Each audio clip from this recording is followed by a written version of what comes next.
Estamos estudiando el libro de Marcos, entonces abre sus Biblias a Marcos capítulo 6. Marcos capítulo 6 y nuestro estudio de hoy es versículos 1 al 13. Capítulo 6. Capítulo 6, versículos 1 al 13. Y en nuestro estudio de Marcos, nuestros últimos estudios, hemos visto a nuestro Señor Jesús demostrar su autoridad y su poder sobre la naturaleza. ¿Recuerda en la tormenta con sus discípulos en la barca? Jesús dijo una palabra y todo fue calmado. Fue increíble. Y esto dejó sus discípulos, obviamente, en la barca, asombrados. Oh, qué increíble. Entonces vemos su poder y autoridad sobre la naturaleza y luego sobre los demonios. Con el hombre endemoniado, Jesús demostró su poder sobre esto. Y en nuestro último estudio, aquí en Marcos, vemos su poder y autoridad sobre la enfermedad con la mujer con el flujo de sangre. Y en la misma historia vimos la última cosa, que el poder y autoridad de Jesús sobre la muerte con la hija de Jairo, el líder de la sinagoga. Es con eso Jesús demostró con sus palabras y sus obras que Él verdaderamente es el Hijo de Dios. Es el Hijo de Dios, el Mesías.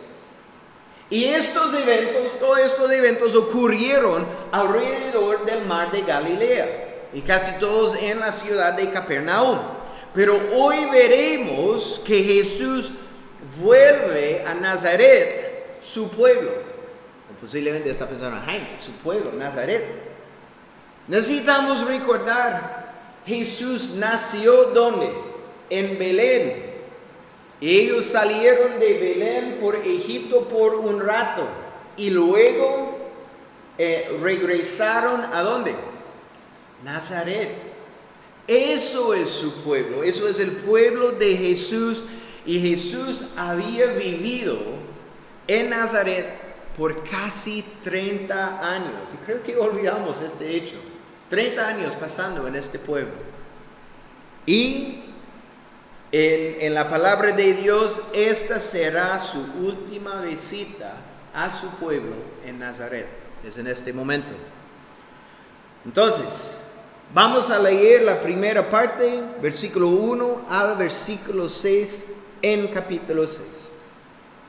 Y salió Jesús de allí, es decir, Capernaum, y vino a su tierra, es decir, Nazaret, y le seguían sus discípulos. Y llegado el día de reposo, comenzó a enseñar en la sinagoga, y muchos, oyéndole, se admiraban y decían, ¿de dónde tiene estas cosas? ¿Y qué sabiduría es esta que le es dada? Y estos milagros que por sus manos son hechos. ¿No es este el carpintero, hijo de María, hermano de Jacobo, de José, de Judas y de Simón? ¿Y no están también aquí con nosotros sus hermanas? Y se escandalizaban de él. Mas Jesús les decía, no hay profeta sin honra, sino en su propia tierra, y entre sus parientes, y en su casa. Y no pudo hacer ahí ningún milagro, salvo que sanó a unos pocos enfermos, poniendo sobre ellos las manos. Y estaba asombrado de la incredulidad de ellos, y recorría las aldeas de alrededor, enseñando. Esto no es la recepción de Jesús que esperaríamos, ¿verdad? Cuando estamos leyendo, Él está llegando a su casa. ¡Qué bueno! ¿verdad? Yo sé, cuando yo voy a Lynchburg para visitar a mi familia, hay una buena recepción, normalmente. Creo que hay algunos que dicen, no importa, es Jaime. Pero eso no es lo que esperaríamos con Jesús. Jesús y sus discípulos se van de Capernaum a Nazaret, lo que es alrededor de 30 kilómetros suroeste. Y siendo el día de reposo, dice en versículo 2, Jesús enseñó en la sinagoga y los que le oyeron, dice, se admiraban. Y la idea es que de la frase se admiraban, es con las enseñanzas de Jesús se asombraron o abrumaron por las palabras de su enseñanza. Las personas que escucharon su mensaje en la sinagoga de Nazaret conocían a Jesús muy bien. Lo había visto crecer. Lo había visto trabajar como carpintero con José, su papá. Imagínense. Todo el pueblo conocía a María, su mamá, sus hermanos y hermanas. Por eso ellos pensaron, ¿cómo es posible que este hombre enseñe con esta autoridad y con esta sabiduría? Su audiencia se vio confrontada con la realidad de quién Jesús era.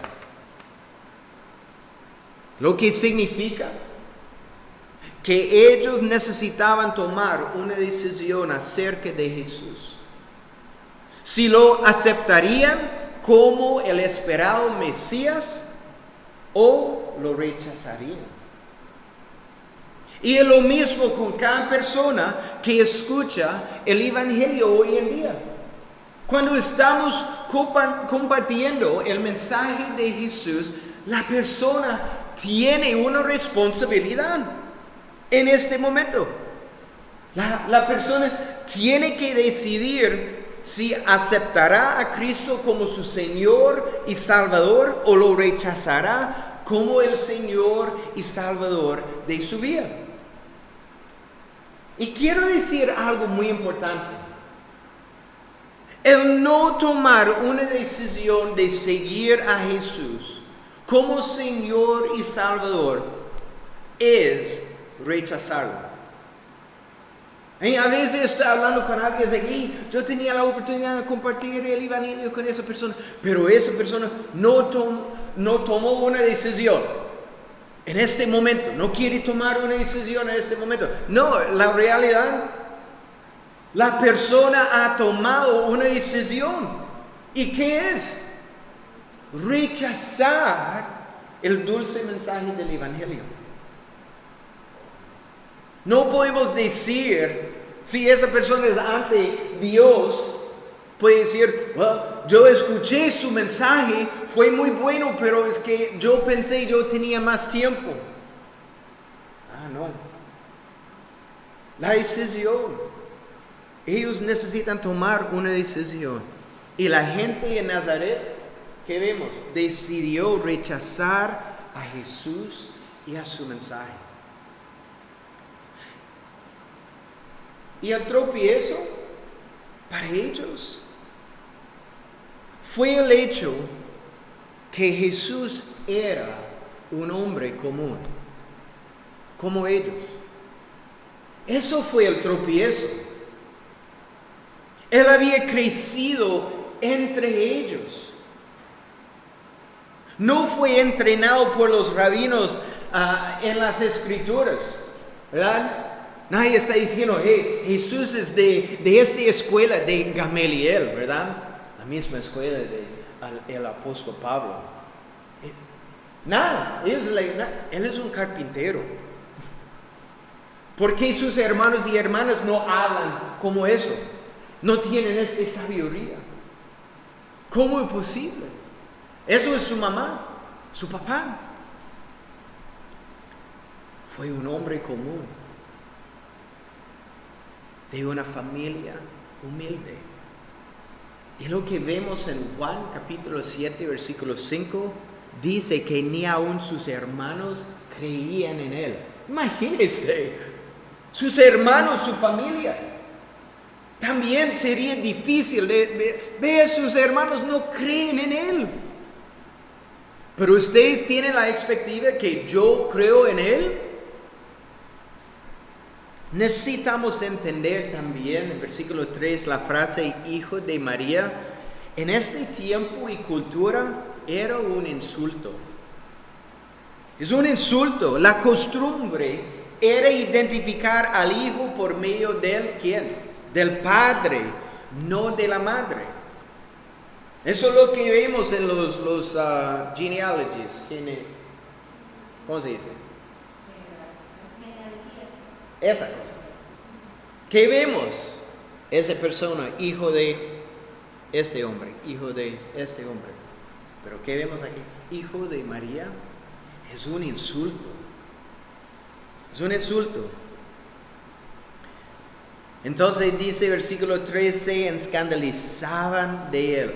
Y esta frase literalmente en griego significa que ellos no podían explicar o entenderlo, entonces lo rechazaron. La gente de Nazaret habían pasado unos 30 años con Jesús. Lo habían visto desde era niño. Ellos habrían visto su bondad, su amor, su gracia, misericordia con su familia y los demás. Y yo estaba pensando en esto. Qué privilegio en realidad para la gente de Nazaret. Para ver Jesús desde un niño hasta este momento. 30 años. Ahí es posible, él es un carpintero, ¿verdad? Entonces es posible que algunos de ellos tienen muebles en su casa que Cristo hizo. Imagínense. Algunos de ellos posiblemente sus hijos eran amigos de Jesús. Eso es lo que el privilegio que ellos tenían. Tenían que haber la oportunidad de ver la hermosa vida de Jesús. Desde un niño hasta ahora. Y su vida no hizo una impresión en sus corazones duros y fríos. Esa es la cosa. 30 años después de viendo a Jesús, no hizo ninguna impresión en su corazón. Eligieron a rechazar en vez de aceptarlo como el Mesías de Israel. Porque ellos no podían explicar o entender la sabiduría o autoridad de Jesús. ¿Y cuántas personas? Yo estaba pensando en eso, pero ¿cuántas personas hoy en día rechazan a Jesús porque quieren entender o explicar todo antes de confiar en Jesús como su Salvador? Ahí es increíble. Sí, entiendo, es el Salvador del mundo, pero no entiendo esa cosa, no entiendo eso. ¿Puede explicar esta cosa? O yo escuché eso y quiere una explicación de cosas, de cada cosa, o quiere entender todo de la palabra de Dios. Nadie entiende todo de la palabra de Dios, es imposible. Y a veces otras personas no quieren aceptarlo porque se sienten que están muy familiarizados con la historia de Jesús. Y esa es la cosa, de verdad para mí, con mis propios hijos, porque están creciendo aquí, ¿verdad? Con su papá, quien es un pastor y entiende el ministerio, que eso es algo muy familiar a ellos. Entienden quién es Jesús. Pero mi corazón para ellos es que ellos entienden de verdad en su corazón. Conocen Jesús en su corazón, personalmente, caminando con Él. Que no simplemente es una historia familiar. Y eso es la cosa por cada uno de ustedes, con sus hijos. Que su oración no es simplemente que ellos pueden hablar las cosas del cristianismo, porque es fácil, pero que ellos entiendan la profundidad de quién es Jesús como su Señor y Salvador y quieren caminar con Él y ayudamos a ellos en su camino, ¿verdad? Entonces, vemos estas cosas, lo que estaban pasando en Nazaret, vemos hoy en día, nada cambia, en 2000 años nada cambia. Y necesitamos recordar, somos llamados a poner nuestra ¿qué? Fe en Él, no nuestro entendimiento, nuestra fe en Él. Caminamos por fe, no por vista. No caminamos por lo que entendemos o por lo que podemos explicar. Es un caminar por fe. Es cuando creemos, cuando no podemos ver, ¿verdad? La misma sanidad y salvación que Jesús quería brindar a su pueblo en Nazaret, Él quiere traer a cada corazón que viene a Él por medio de la fe. Es igual. Es por fe y fe solamente. En el versículo 4, Jesús se puso a sí mismo en la misma categoría que los profetas del Antiguo Testamento, quienes fueron deshonrados y rechazados muchas veces por las personas más cercanas a ellos. Lea Jeremías, Isaías, Ezequiel. Es like, lo que es divertido, eso es divertido para mí porque a veces estoy hablando con alguien y la persona dice, yo soy un profeta. I'm like, ¿por qué quiere ser un profeta? Lee este versículo y quiere. Yo soy un pastor y estoy contento. Pero es increíble. Y vemos esto con Jesús.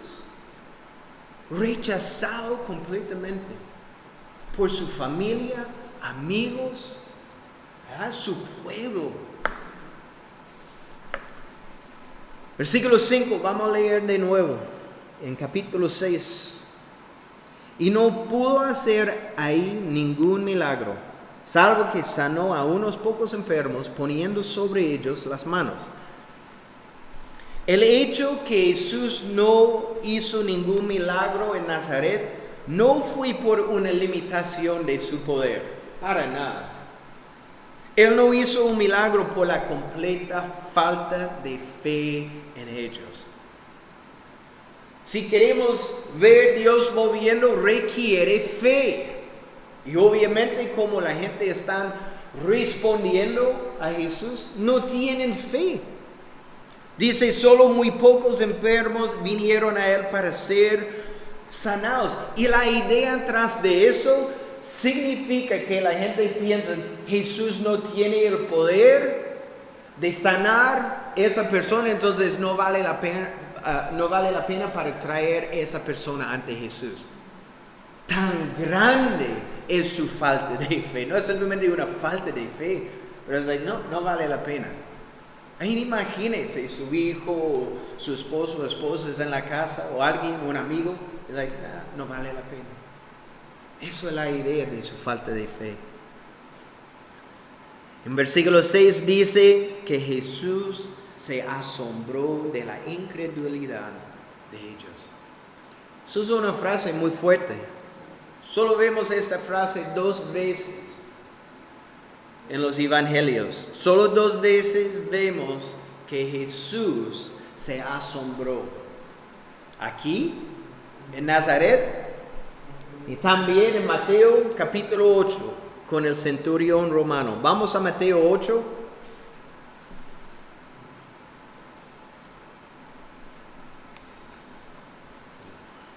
Mateo 8. Para ver otra vez que Jesús se asombró. Empezamos en versículo 5. Entrando Jesús en Capernaum, vino a él un centurión, lo que es increíble porque es un gentil, no un judío, y un romano también. Y los judíos, ¿encantan los romanos en este tiempo, sí o no? para nada. Rogándole y diciendo, Señor. Vea el respecto en esa palabra, Señor. Mi criado está postrado en casa, paralítico, gravemente atormentado. Y Jesús le dijo, yo iré y le sanaré.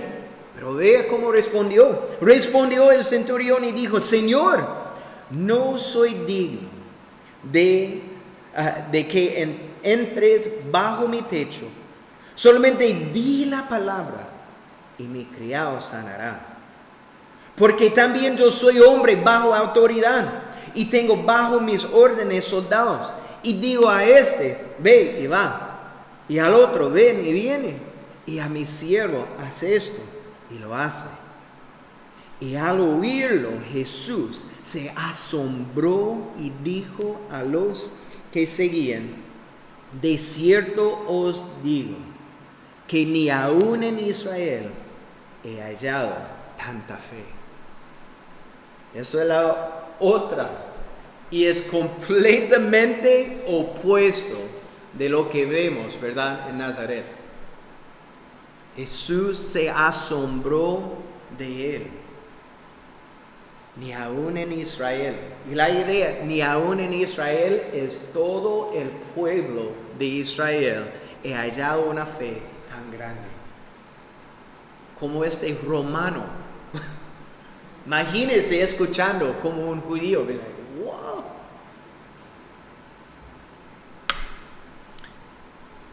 Lo que levanta la pregunta. ¿Cómo respondería Jesús ante la fe de nuestras vidas? Ahí es fácil decir, sí, tengo fe. Tengo fe en Jesús para todo. Es fácil. ¿Quedaría asombrado por su gran fe en Él? ¿O por su falta de fe? Si queremos ver a Jesús trabajar en nuestras vidas, debemos caminar con fe en Él. Es esencial. Lo que sucedió en Nazaret fue una buena preparación para sus discípulos acerca de lo que podrían esperar cuando ministraran en otros lugares. Lo que es la próxima parte. Su primer misión. Es excelente. Vamos a leer versículos 7 al 13. Entonces, después llamó a los 12 y comenzó a enviarlos de dos en dos. Y les dio autoridad sobre los espíritus inmundos. Y les mandó que no llevasen nada para el camino, sino solamente bordón, ni alforja, ni pan, ni dinero en el cinto, sino que calzasen sandalias y no vistiesen dos túnicas. Y les dijo, donde quiera que entréis en una casa, posad en ella hasta que salgáis de aquel lugar. Y si en algún lugar no os recibieren, ni os oyeren, salid de allí y sacudid el polvo que está debajo de vuestros pies para testimonio a ellos. De cierto os digo que en el día del juicio será más tolerable el castigo para los de Sodoma y Gomorra que para aquella ciudad. Y saliendo, predicaban que los hombres se arrepintiesen y echaban fuera muchos demonios y ungían con aceite a muchos enfermos y los sanaban.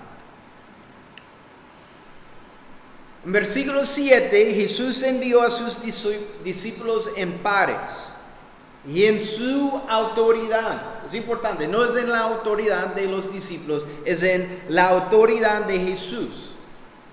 Y cuando Dios llama a una persona, siempre equipa a esa persona para cumplir con el llamado. Eso es un buen consuelo para nosotros.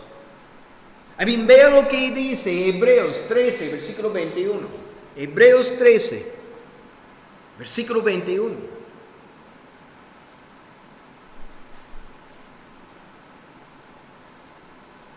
Dice que Él los capacite en todo lo bueno para hacer su voluntad.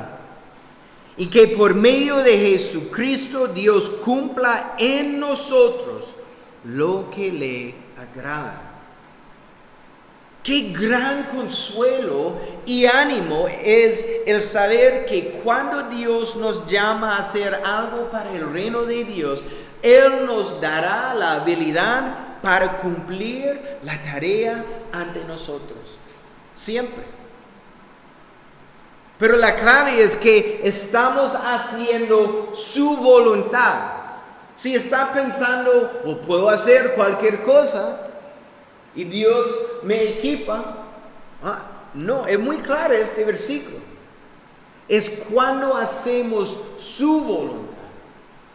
Es por eso es esencial, estamos orando. Señor, ¿qué quiere hacer con mi vida? Y sabemos que con cualquier cosa es nuestro llamado, podemos hacerlo en su poder. Jesús los envió de a dos para que se apoyaran y animaran el uno al otro en su obra. Me encanta eso. Es una gran bendición y protección ministrar junto a personas que tienen el mismo corazón y visión para el ministerio. Es una gran bendición. Para mí, Dios me envió a ministrar en Costa Rica junto con mi esposa. Con mi esposa. Su apoyo y ánimo es increíble. Es esencial. No puedo imaginar ministrando sin ella. Los discípulos se tenían el uno al otro. ¡Qué bendición! En versículos 8 y 9 vemos que los discípulos viajaban con casi nada. Imagínense, ok, plata, tengo, ok. Ropa, sí, listo. Y Jesús es sin plata, ¿sí? 2 túnicas, no, 1 es suficiente. ¿Sandalias? Sí, sandalias. Casi nada. Pero debemos entender, hay una lección en esto. Una lección grande que Jesús les está enseñando a confiar y depender completamente en Dios. No es simplemente para ir, es para aprender esta cosa. Confiar y depender completamente en Dios. Imagínense si estamos saliendo para hacer algo y tenemos más que suficiente plata en la cuenta. Tengo mis maletas llenas de cosas. Mi casa ya está listo y preparado.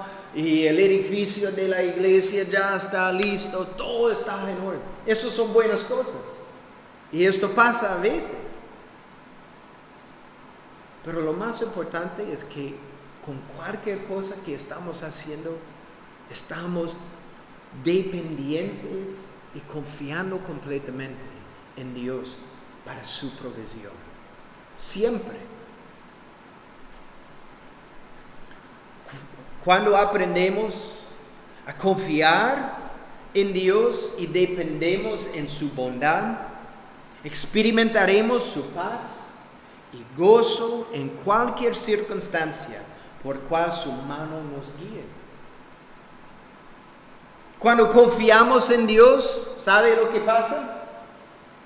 Tenemos contentamiento.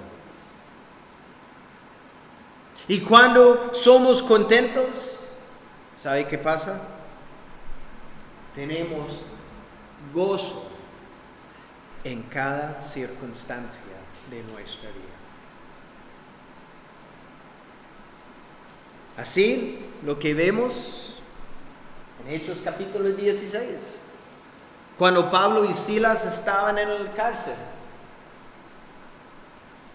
¿Y cómo encontramos ellos? Podemos pensar, si yo estoy en el cárcel, ¿cómo estoy actuando? Creo que ustedes pueden pensar cómo está actuando en el cárcel también. Pero lo que encontramos aquí en Hechos 16 es Pablo y Silas que adorando y cantando a Dios. Y el resto de la gente en el cárcel simplemente están escuchando. Wow, qué increíble, es un poco diferente. Es increíble.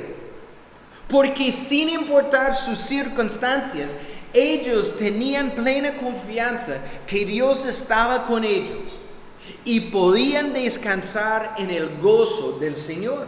Es lo que vemos, confiando en la fidelidad de Dios. Ve a Pedro también en el cárcel. Hechos, capítulo 12. Para mí eso es más divertido. Pedro en el cárcel. Hechos 12.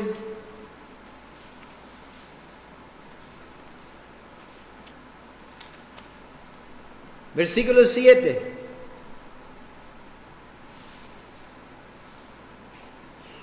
Y he aquí que se presentó un ángel del Señor, y una luz resplandeció en la cárcel, y tocando a Pedro en el costado, le despertó. ¿Entiende qué está pasando aquí? Diciendo, levántate pronto. Y las cadenas se le cayeron de las manos. Pedro fue durmiendo, y necesitamos entender, en cadenas con sus brazos arriba. ¿Por qué? ¿Por qué está durmiendo en la cárcel?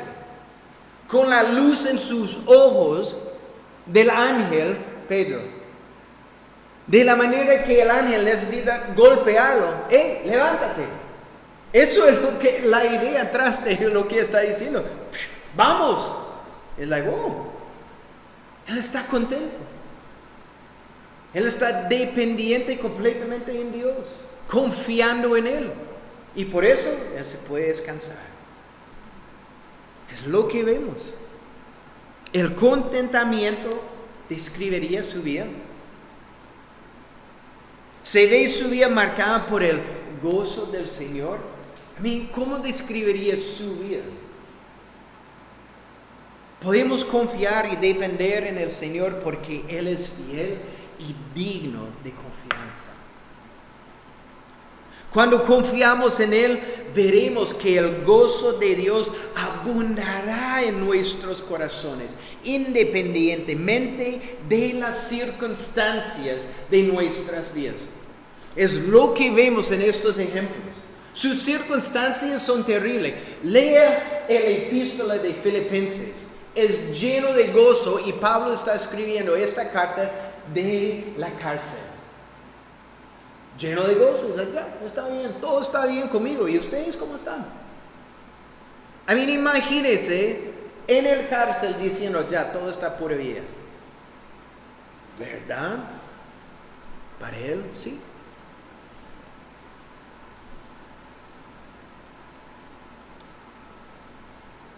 Porque también necesitamos entender que nuestro gozo es directamente atado a nuestra salvación.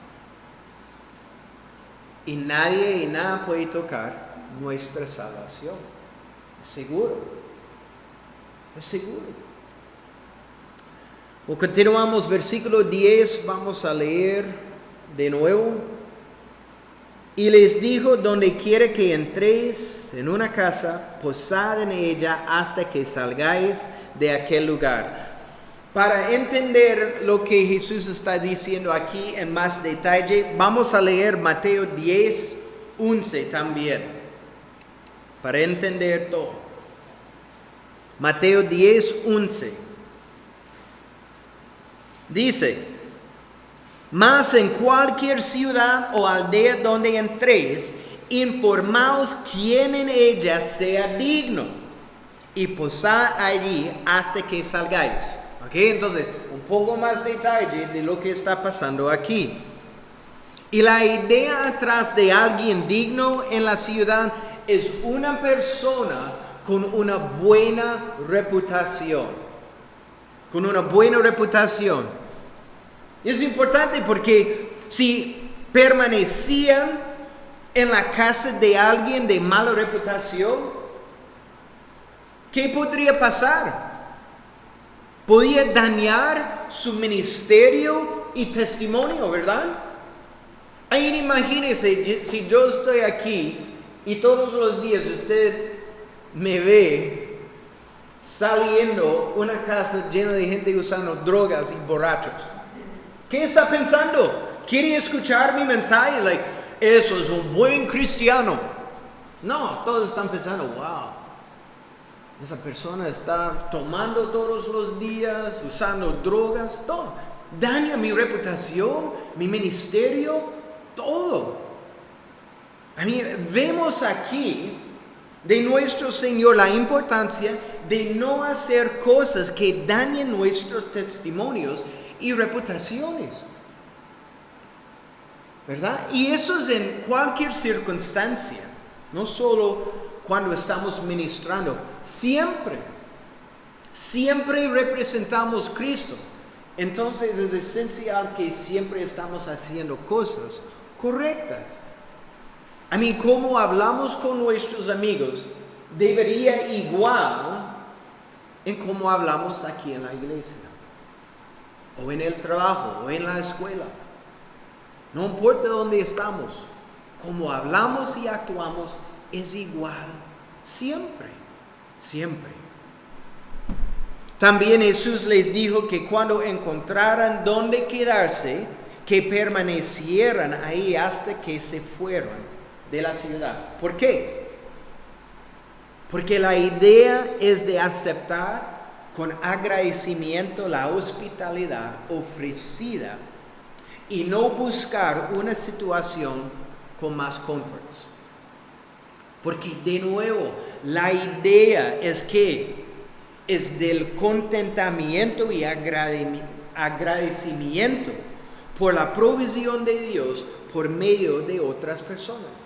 Ahí imagínense, tenemos a alguien con una buena reputación, estamos en la casa, pero alguien llega y dice, hey, si quiere puede venir a mi casa, tengo una casa grande en la colina, muchos cuartos, buena comida, cualquier cosa que quiere tenemos agua caliente, qué rico.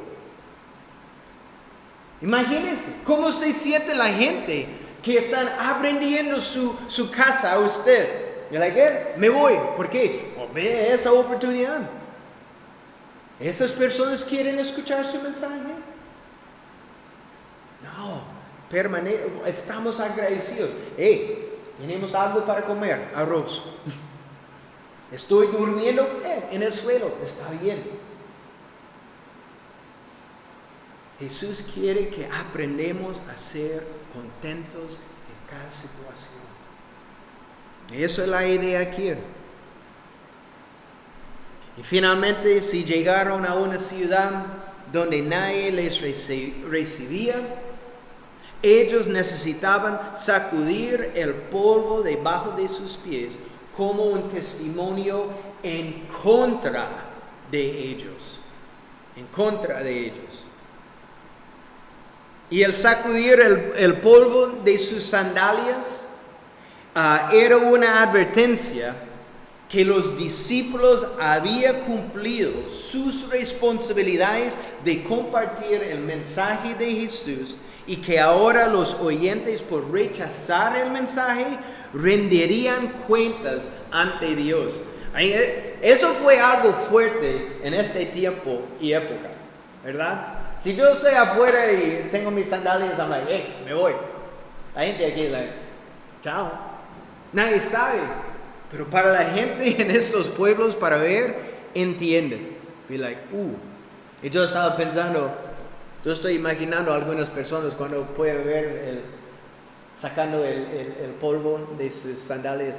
Una persona like, quiero recibir Cristo. No entiendo cómo tan fuertes son las consecuencias. Pero fue fuerte. Y finalmente en versículos 12 y 13 vemos a los discípulos caminando en obediencia, ¿verdad? Predicando el mensaje de arrepentimiento y sanando muchos. Vemos aquí con los discípulos que cuando Cristo llama, Él equipa con todo lo que es necesario. Y eso es la clave, lo que es necesario para cumplir el ministerio, el llamado. Cuidado con las cosas que usted está pensando es algo necesario o simplemente algo que usted quiere. Una gran diferencia entre los dos. Y es lo mismo con nosotros. Cuando Cristo nos llama a servirlo en algo, Él nos equipa. Pero es nuestra responsabilidad de responder a Él en obediencia, confiando y dependiendo en Él para todo. Y necesitamos recordar, Él es digno de nuestra confianza siempre, sin excepción. El confiar en nuestro Dios producirá contentamiento en nuestros corazones. Y el gozo del Señor marcará nuestras vidas. Y tendremos más oportunidades, ¿para qué? Para compartir el dulce mensaje de nuestro Señor con otros.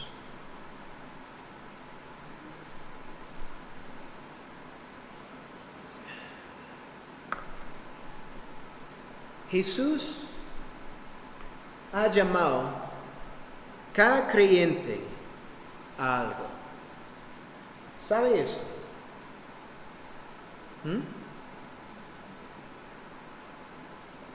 Si usted es un verdadero creyente, Cristo tiene un llamado específico para usted. No es simplemente por algunos cristianos tienen un llamado. Todos nosotros tenemos algo para hacer por el reino de Dios.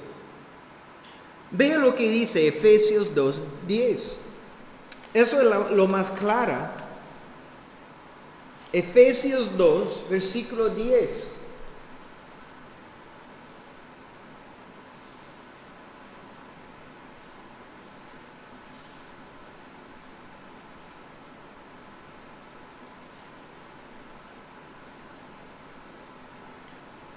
Dice, porque somos hechura suya, creados en Cristo Jesús para buenas obras.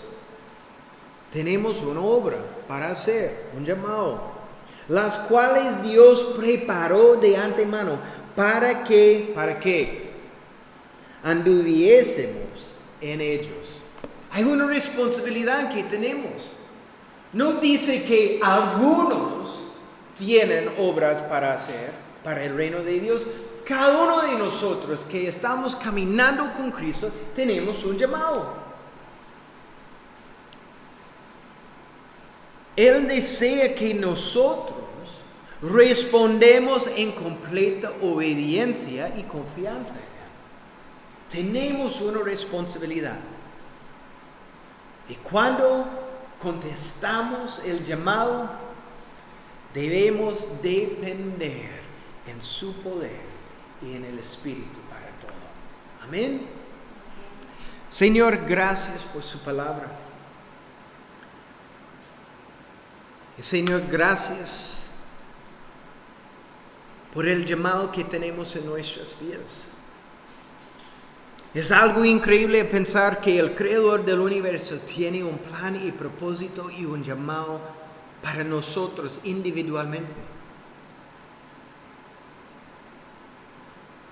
Algo que usted quiere cumplir por medio de nuestras vidas, para su reino.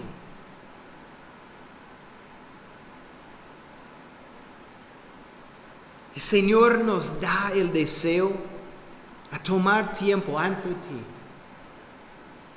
buscando su llamado para nuestras vidas. Y que caminamos fielmente en este llamado. Porque cuando estamos caminando con nuestro Señor, experimentamos contentamiento, gozo, paz. Es increíble. Eso es la mejor vida. Señor, este mundo está lleno de distracciones.